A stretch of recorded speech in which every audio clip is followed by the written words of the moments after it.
గంజాయి కేసులో ముగ్గురిని అరెస్ట్ చేసినట్లు జైపూర్ పోలీసులు తెలిపారు. శుక్రవారం ఏసీపీ కార్యాలయంలో మీడియా సమావేశం ఏర్పాటు చేసి ఏసీపీ వెంకటేశ్వర్లు కేసు వివరాలు వెల్లడించారు.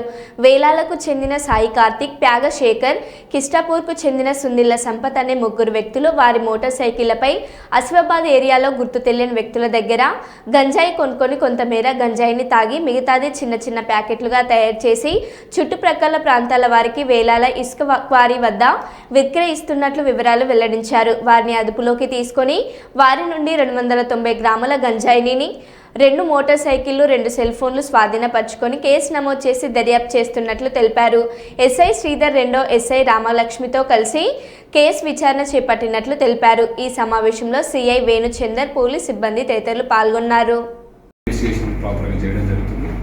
పట్టుబడ్డ గాంజాయి అంతా కూడా కోర్టులో డివైడ్ చేసి ఈ నిందితులపై ముఖ్యంగా సుందిళ్ల సంపత్, ఈ పెడ్లరీన ఈయన చుట్టుపక్కల ప్రాంతాలలో కూడా ఈయన సప్లై చేస్తున్నట్టుగా తెలుస్తుంది.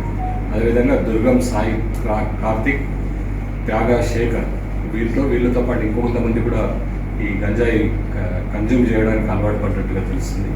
వీళ్ళిద్దరిపైన ప్రస్తుతం కేసు చేయడం జరిగింది. మిగతా వాళ్ళని కూడా కన్జ్యూమర్స్ ఇంకా పెడ్లర్స్ ఆ ఏరియాలో వాళ్ళని కూడా పట్టుకోవడం జరుగుతుంది. ఇందులో ముఖ్యంగా సిపి రామగుండం ఆదేశాన్ సార్, డీసీపీ మరియు మా డైరెక్షన్లో సిఐ గారు, తర్వాత మా డైరెక్షన్లో ఎస్ఐ గారు ఒక నమ్మదగిన ఇన్ఫర్మేషన్ పై అక్కడ రైడ్ చేయడం జరిగింది.